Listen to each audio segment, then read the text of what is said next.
Fala galera, tudo bem com vocês? Pessoal, hoje neste vídeo nós vamos tratar aqui de dois assuntos dentro do estudo do direito penal que eu tenho certeza que você, concurseiro e concurseira, quando for realizar alguma prova, vai gabaritar as questões deste assunto. Vamos lá que hoje nós vamos tratar aqui de dois assuntos da parte geral do nosso código. Vamos lá?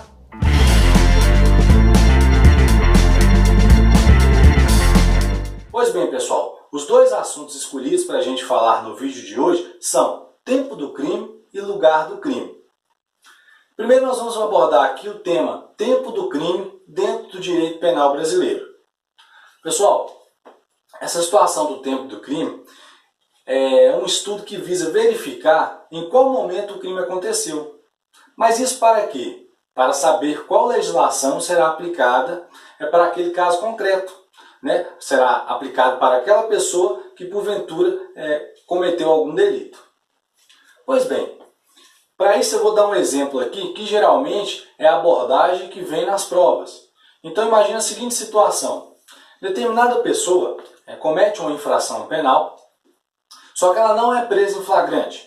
E aí instaura-se um procedimento investigatório e aí essa pessoa posteriormente ela é presa por meio de uma decisão judicial, e aí verifica-se que na época que essa pessoa cometeu o delito, ela ainda era menor de idade e que agora, quando maior, iniciou esse processo. Agora verifica-se qual legislação será aplicada para essa pessoa, considerando a prática de algum crime. Pessoal, é aí que entra essa situação do tempo do crime. Para a gente saber qual legislação será aplicada, nós temos que entender qual que é o tempo do crime para o direito penal brasileiro. E aí nós teremos um artigo específico no nosso Código Penal que vai tratar sobre esse assunto, dentro da parte geral do estudo do direito penal. Pessoal, esse artigo vai falar o seguinte: considera-se praticado o crime o momento da ação ou da omissão, mesmo que o resultado, ou seja, a consumação desse delito, se dê em momento diverso. Então, esse dispositivo ele vem trazer para nós a teoria adotada pelo direito penal brasileiro para fins de considerar o momento do crime.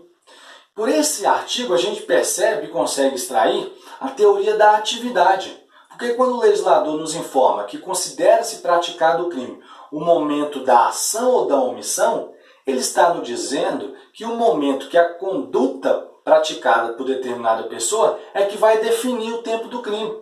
Por isso a teoria adotada é a teoria da atividade.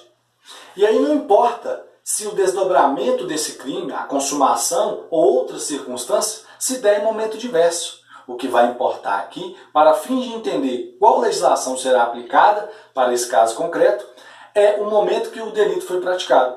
Então, nesse exemplo que a gente acabou de falar, nós podemos perceber o seguinte: se a pessoa cometeu um ato infracional análogo a uma infração e ela tinha 17 anos, depois responde no procedimento e aí é presa por uma ordem judicial, a legislação que vai ser aplicada é a legislação do momento que ela praticou a ação ou a omissão, que neste caso aqui será a legislação especial, o Estatuto da Criança e do Adolescente. Por quê? Porque na época que ela cometeu a ação ou a omissão, se for o caso, ela ainda era menor de idade. Então a legislação que vai vigorar é o Estatuto da Criança e do Adolescente. Então veja bem, para sabermos qual que é o tempo do crime, nós temos que levar em conta o momento da ação ou da omissão que deu início a essa prática delituosa. E aí, nesse sentido, a teoria adotada pelo nosso Código Penal é a teoria da atividade. Por isso, considera-se praticado o crime o momento da ação ou da omissão, mesmo que o resultado se dê em momento diverso.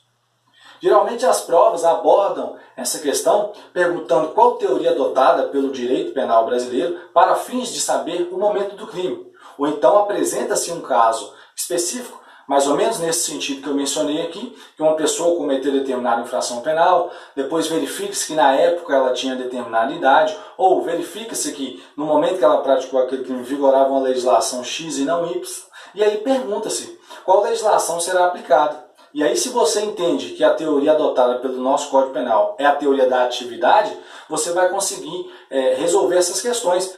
Pessoal, o segundo tema do vídeo de hoje é o lugar do crime. Veja bem, há uma diferença. Nós falamos aqui do tempo do crime, para definir o momento que o crime foi praticado para fins de aplicar a legislação que vigia, que vigorava naquele instante. Tudo bem, a gente já explicou. Agora, em relação ao lugar do crime, a situação é diferente. Por quê? Toda vez que você for fazer algum tipo de estudo ou algum tipo de questão relacionada ao lugar do crime, você tem que ter em mente, previamente, a ideia de crimes praticados à distância, ou crimes que vão envolver situações de dois países distintos, a ideia de soberania e de território. Então veja bem, para entendermos a situação do lugar do crime, nós temos que levar em conta qual legislação será aplicada para aquele caso específico. Será a legislação de um país X ou será a legislação de um país Y, considerando que, na prática dos crimes à distância, a ação ou a omissão, o início da prática delitiva começa em um território e o resultado se dá em outro. E aí pergunta-se qual lei será aplicada? A lei do país onde iniciou a ação ou a lei do país onde ocorreu o resultado do crime? Então, veja bem, essas duas situações aqui traz uma outra teoria dentro do direito penal brasileiro. E como que nós vamos saber? Veja bem, o nosso Código Penal ele vai trazer um outro artigo que vai definir o lugar do crime. E essa redação ela traz um entendimento mais ou menos nesse sentido. Considera-se praticado o crime, no todo ou em parte, no lugar onde ocorreu a ação ou a omissão, bem como aonde se produziu ou deveria produzir-se o resultado. Uai, então trouxe dois entendimentos? Veja bem, tanto o local onde iniciou a prática do crime, da ação ou da omissão, da conduta humana que iniciou aí a infração penal, bem como o lugar onde se deu o resultado desse delito, vão ter aí competências para aplicar a sua legislação, a sua lei. Então, um exemplo prático. O Brasil é um país de dimensão continental, tem um território vasto e ele faz fronteira com diversos países. Por exemplo, nós temos aqui que o Brasil faz fronteira com o Uruguai, com o Paraguai. E aí imagina uma situação que uma pessoa inicia a prática de determinado delito no Uruguai, por exemplo. E aí o resultado desse crime ocorre no território brasileiro. Aí pergunta-se, qual legislação será aplicada? Então, pelo direito penal brasileiro, tanto faz. Pode ser aplicada tanto a legislação brasileira, aonde se deu o resultado, bem como a legislação estrangeira, aonde iniciou a prática delitiva, porque a teoria adotada é a teoria da ubiquidade, que traz dois entendimentos, tanto o local da onde ocorreu a ação ou omissão, bem como o lugar aonde se deu o resultado. Pessoal, esses dois estudos que nós apresentamos aqui hoje no canal, tem um mnemônico que é bastante usado e que ajuda na hora de resolver questões de prova relacionadas a esses dois assuntos, que é o mnemônico luta. A palavra luta vai trazer para a gente as duas teorias adotadas dentro do direito penal brasileiro em relação ao momento do crime e em relação ao lugar do crime. Então veja bem, a palavra luta vai trazer o L e U do lugar do crime, então teoria da ubiquidade. Considera-se praticado o crime, o local da ação ou da omissão, bem como o lugar aonde ocorreu o resultado ou deveria produzir-se o resultado. E tempo do crime, então teoria da atividade. Então esse TA da palavra luta, verifica-se aí a questão da teoria da atividade. Considera-se a prática do crime o momento da ação ou da omissão, mesmo que o resultado se dê em momento diverso. Então o mnemônico luta vai trazer para nós as duas teorias adotadas pelo direito penal brasileiro. Tempo do crime, teoria da atividade. Lugar do crime, teoria da ubiquidade. Pessoal, em relação à teoria da ubiquidade, que vai trazer aqui o lugar do crime, para fins de entender qual legislação será aplicada, não pode ser confundido com a situação lá da competência do Código de Processo Penal. Então veja bem, dentro do estudo do direito processual penal, vai ter uma situação de uma teoria que não se confunde com essa teoria da ubiquidade.